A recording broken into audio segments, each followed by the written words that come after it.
daily soccer podcast with the Global Sports Podcast Network. Hello and welcome back to the Daily Southampton, part of the Global Sports Podcast Network. My name is Greg Elliott, and as always today joined by my excellent friend, wonderful co-host, Zach Ingo Finch. How you doing, mate? You right? Yeah, not too bad, mate. Not too bad. Yourself? Hanging in there, running on the energy fumes that exist in this international break. But look, one good thing about the international break is it gives us an opportunity to bring back some fantastic episodes that we have done in the past. One of my absolute favourites was Football Room 101, where we have an opportunity to just throw some things out there that we don't want to see in football anymore. We've done a couple of these in the past, long time ago. In fact, I think the first one of these, Zach, led to a much lengthier rant about Pep Guardiola, which definitely became a running theme. But yes, it did. But look, the standard rules apply, right, with the low-hanging fruit. We all know the referees aren't great, but we can't have games without them. We don't want VAR in the Championship ever.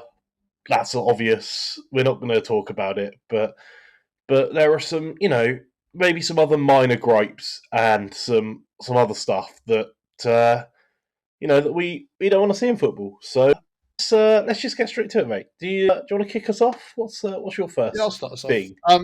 I'm relatively sure we've covered it before, but after talking about it in our Championship review yesterday, in regards to, I think it was the West Brom game, where you're like, this doesn't really make sense. It's XG, mate. It's pointless. It is a stat that is only ever brought up when it is used to say this team has got the highest XG but hasn't actually scored that many goals. Or it's only ever brought up in conversation to be like, wow, this team's outperforming their XG. And I'm like, then their expected goal, like, I don't know how it's calculated, nor do I really care. I don't think that it's a useful metric for anything. I don't understand how you can score 3 goals but only be expected to score 1. I don't think anyone really understands how it's calculated. I don't think anyone really cares. And it's like this thing that's there to make people like ourselves, mate, seem more intelligent than we are by chatting nonsense stats. Like, I hate it. I despise it. I don't see the point of it. I don't get, shots. You can see how many shots have taken place. Shots on target, sure. XG, well, they didn't actually have that many shots, but the 3 shots they did have were goals, but that means they're expected. Shut up, get rid of it.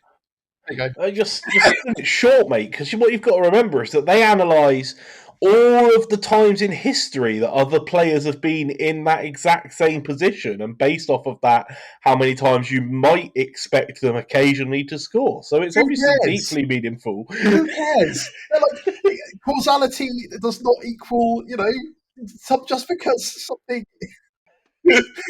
just because it's happened in the past does not necessarily mean we should be bang on to happen in the future. This is the same argument me and you have, where you're like, wow, these strikers get themselves in the right position, so the odds mean that it should go in. I'm like, you're right, but those odds we've been waiting on for like 2 years now, and some of those strikers still ain't getting in the box, right? Like, we knew Shane Long wasn't a prolific goal scorer. We made use of him as a striker for other reasons, right? But a lot of the strikers we have now, I know that you talk about off the ball work, if anything, XG could be used to back up my point for the fact that they never seem to score for those positions, but it doesn't mean anything because it's just a bunch of random data sets that are combined together that they hope will, I guess bring more conversation, because apparently we're running out of things to talk about in football. It's a dumb stat, get rid of it.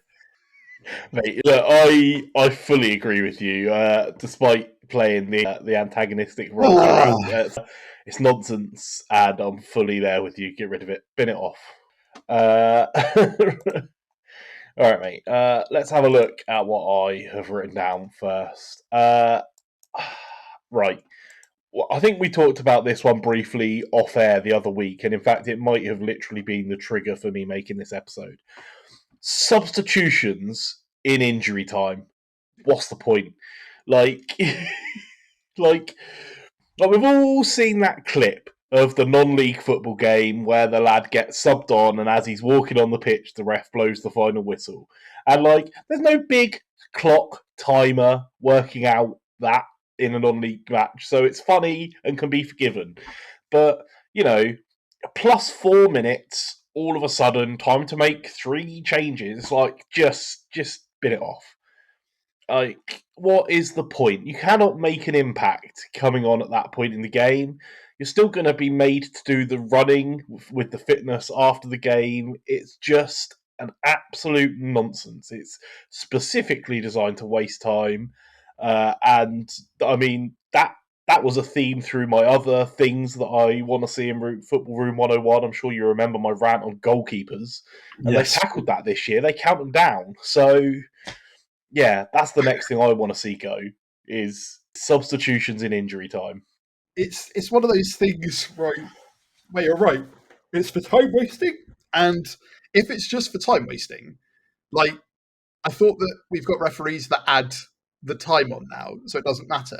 But clearly that means that the time isn't being added on properly if people still think it's like a useful strategy. So you're right, it's not just time wasting, is it? Because it's also momentum halting, just slow the pace down for, let's make this substitution take 45 seconds while they get off the pitch. And it's just I hate it. I think I hate it more than anything else in football. It's dark arts, but it's one of those things where, I don't know, we've always said we're quite happy to have Royal still win by any means necessary. But, if we end up being one of those, horrifically negative teams that then just, spend forever kicking the ball about, time wasting, being a bit dirty, it just kind of doesn't feel earned, I guess. But I feel like if we won all the games like that, we also wouldn't really mind. It's the devil's advocate side to that. I don't mind some dark arts, right? There are some dark arts of football that I can get behind, and fair enough. But this one just feels so. I just really don't like it. All right, mate. Look, let's use this opportunity to have a little break. Hear a word from our partners at Bioniq, and then come back with some more. Your body is unique. And Global Sports Podcast Network has partnered with Bioniq, the world's most personalised supplements. Bioniq provide 100% tailor-made supplements designed to deliver precisely what your body needs at exactly the right levels to optimise your health. No guessing. So click the link in the show notes. Use the code GSPN 2025 for 40% off your first month's subscription. Bioniq. Don't settle for off-the-shelf solutions made for just anybody. Get what's right for you right now. Your body is unique. Okay, mate, and we are back. Good. I like both of them so far. Good stuff. What's next on your list? Chansiri, the guy who owned Sheffield Wednesday. Yeah. Just in general.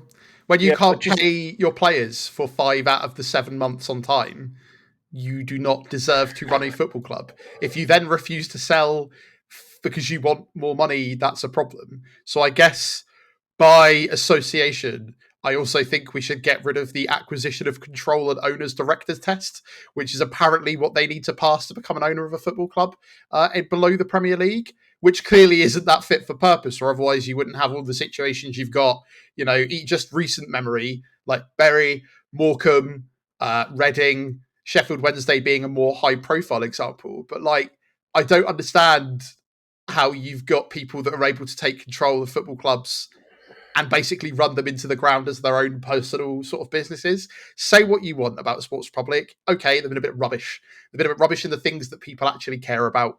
Trying to fix it. Who knows? That jury's still out on whether they'll be able to. But, at the very least, we haven't had a period of time where all of the staff haven't been paid or all of the players haven't been paid. And, and when it comes down to a guy as well, it's even more frustrating. And I think, the fact that you're having to have pitch invasion protests and just generally everything else they've had to go through, it becomes, after having us become the buck of every joke last year, right? Watching, it's why I try to make Sheffield United more of the buck, because that's just a shooting yourself in your own foot, right? This, I think, for Wednesday is a little bit out of their control. and it's actually a lot out of their control because, not paying wages, this, that, and the other. Just get away from football. Clearly, you don't know what to do. You don't know how to sort it out properly, whether or not there's other businesses and pieces going on. I just think the entirety of the way that ownerships of football clubs needs to be looked at and governed almost independently. But the problem with an independent body at that point is they can still probably be bribed. And I'm not saying that's what takes place, but it's really hard to stop it. I just think that something more needs to be done to ensure that we aren't in a situation where clubs can just get screwed over by their owners at pretty much any point, forgetting that as much as it's like a business and it is also still, for a lot of places and a lot of people, a community institution. And it's baffling that they don't really, we don't get the ability to go, hey this guy is this bad, he should be stripped of his ability to do any of this. And I know it's hard to look in advance, but you look at when we had Gao in charge, right? He failed that test twice before he finally passed it, and proceeded to then have a sponsor that wasn't a real company, that wasn't even really a shell company. Did nothing. So yeah, it's Chancery and by association, the acquisition of control and owners directors test, because clearly it's not that fit for purpose. Right. I think you're 100% right. You see too much of it in the game these days. And yeah, I hate it. No one wants to see it. No one wants to see any club suffer in that way. And yeah, good one. I like it. All right, my next one is is on a slightly different level. Players cutting holes in the back of their socks. Me talking about the actual destruction of football clubs. You're like, well, yeah, that they also shouldn't be destroying club property.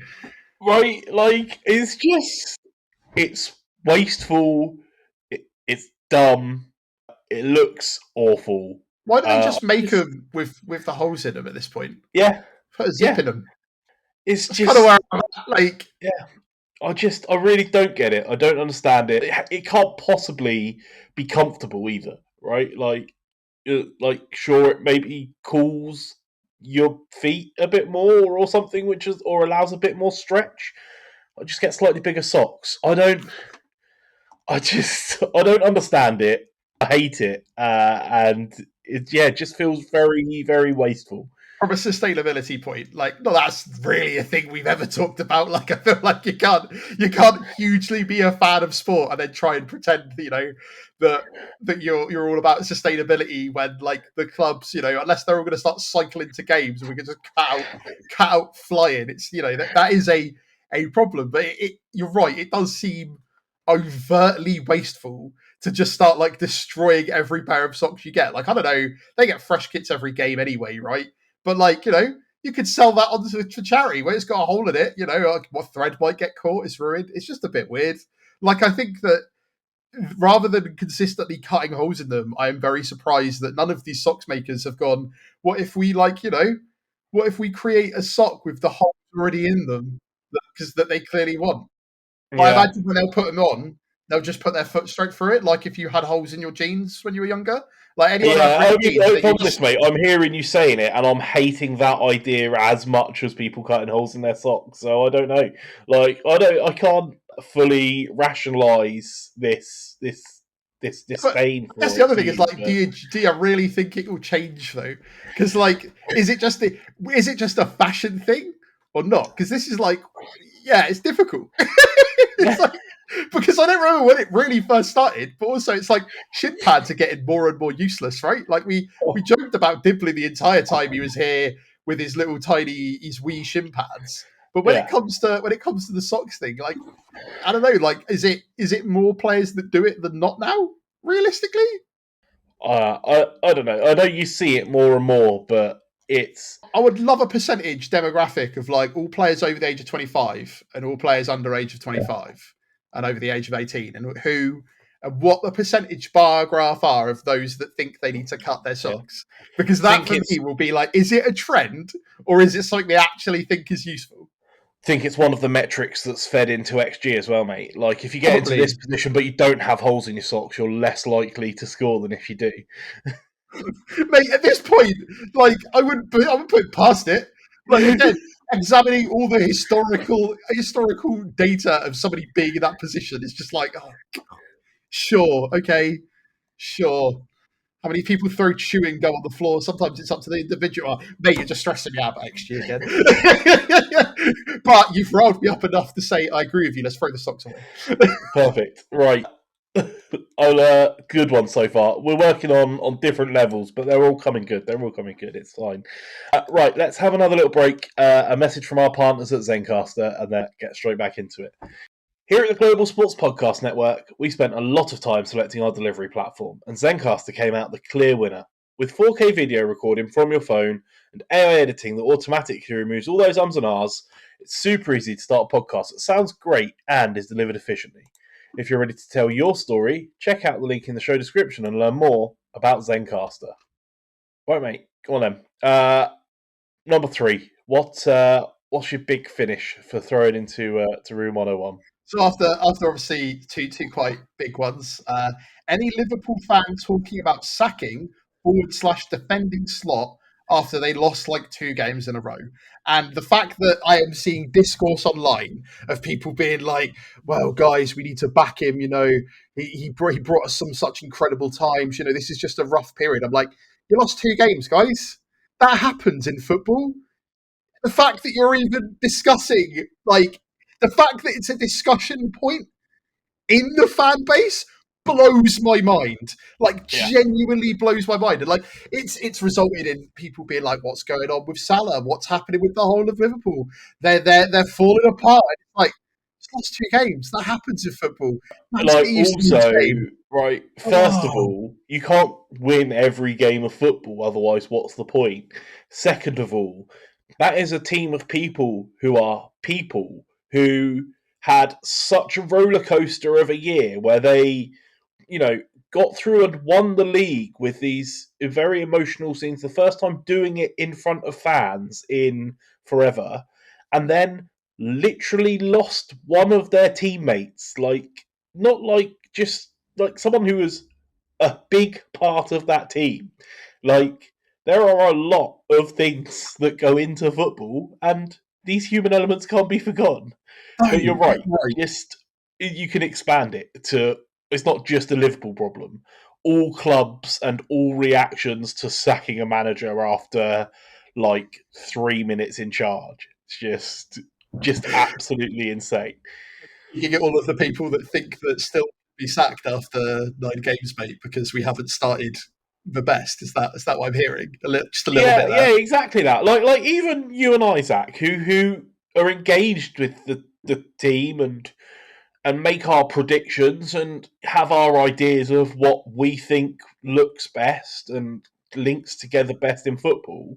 Believe it or not, we're not people that have earned a contract to get paid thousands of pounds to make those decisions.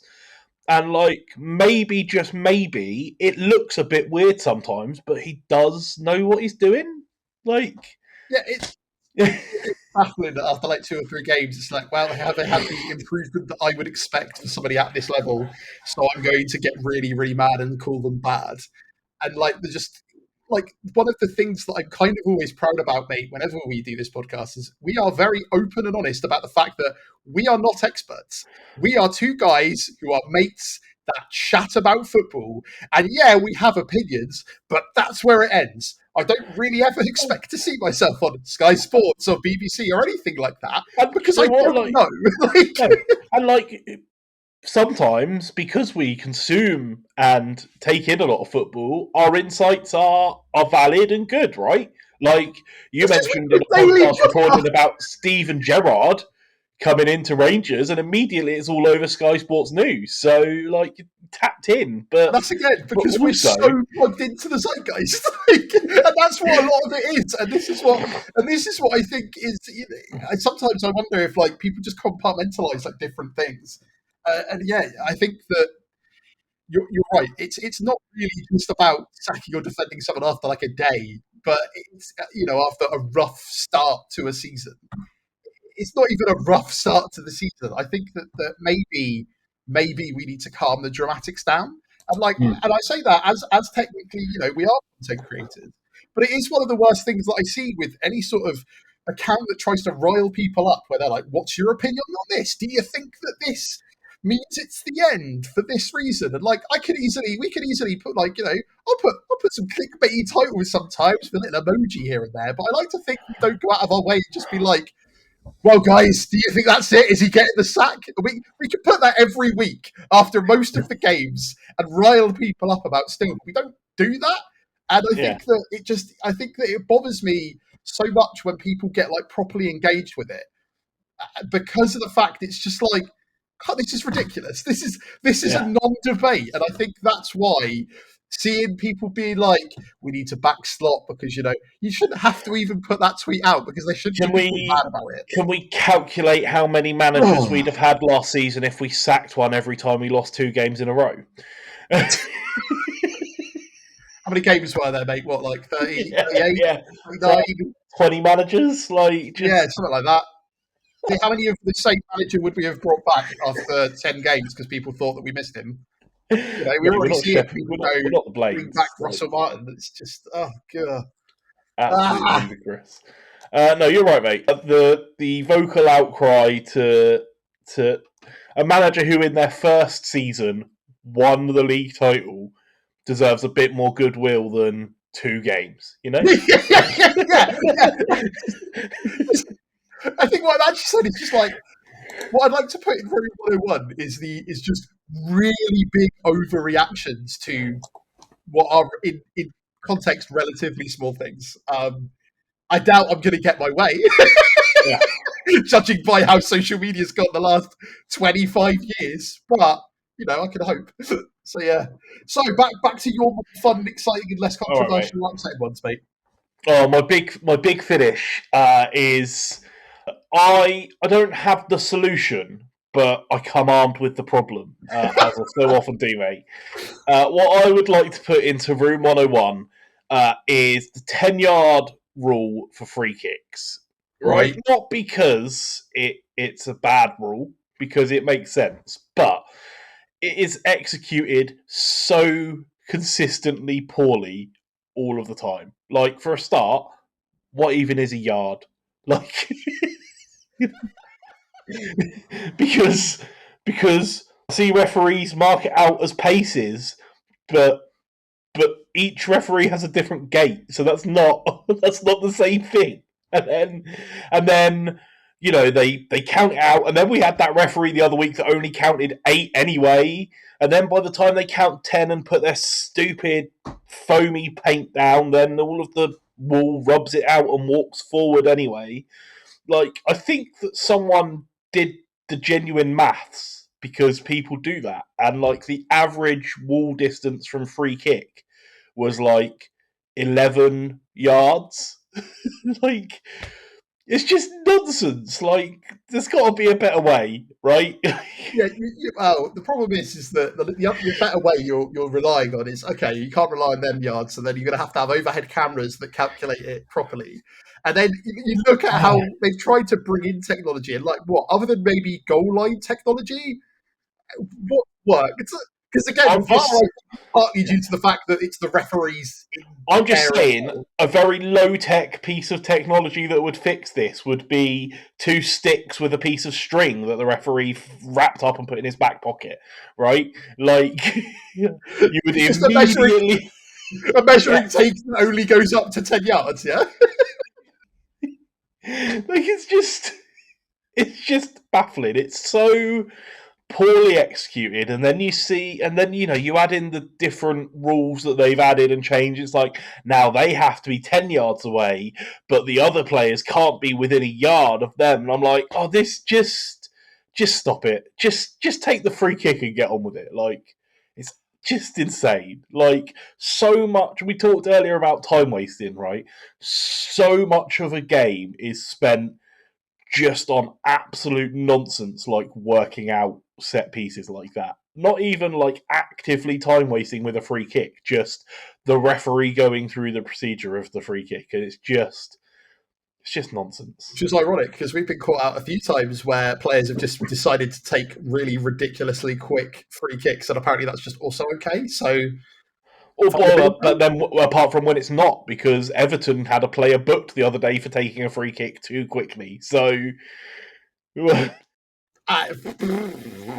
yeah, like, fine. Let's find a better way. I don't know whether we should get rid of it entirely until we've got a better way, but no, just because also you're talking about how you're worried about how long it'll take. I can easily see a referee pulling out this little stick in their back pocket, taking forever to assemble it, putting it down, realising you put it in the wrong bit, making sure he twists it again, then getting over and getting now the new fifth official who's just there to point things out. Like, do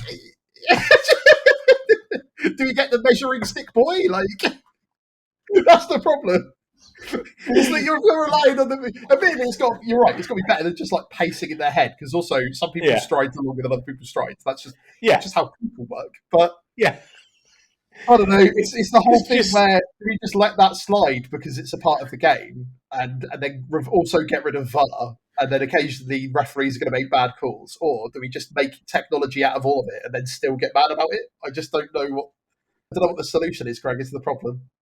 No, look, I did say it is a problem. So yeah, look, I did say I don't come armed with solutions. Like if FIFA, IFAB, the FA, whoever want to get in touch and contract me out for a ridiculous amount of money to sit and solutionize this problem, I'm sure that we can spend many hours doing it and come up with the perfect solution. But until then, I'm just here to put it in room 101, mate. It just winds me up. Fair enough, mate. Fair enough. And that's it. That's all we've got time for today. I feel like we could do one of these every week for the rest of the year and not run out of things to moan about, Zach. But maybe that's just my personality. I don't know. I like the fact that you're saying it's your personality as opposed to the well-known pessimist on the podcast. That, admittedly, mine will end up being sort of like 5-hour-long runs about how ownership should be more ethical, etc., that no one cares about or wants to listen to. And do you know what? I don't blame you. I don't want to think about it either. And do you know what? I mean, one of mine that narrowly missed the cut was how many free kicks we take that we don't make use of, right? Like, what's the point of having a free kick in their half and then passing it backwards anyway? But look, I blame Pep. That's what it all comes back to in the end. Look, Zach, thank you very much for joining me today. And thank you, everyone, for listening. Let us know in the comments on the socials, what would you put in Football Room 101? What is the thing in football that winds you up the most? We would love to hear them because, honestly, it's just some of my favourite things to read. I love things that annoy people. It's just who I am. I'm not going to apologise for it. Thank you, everyone. We will be back tomorrow with some more Saints-related goodness. Until then, have a wonderful day, and we'll see you then.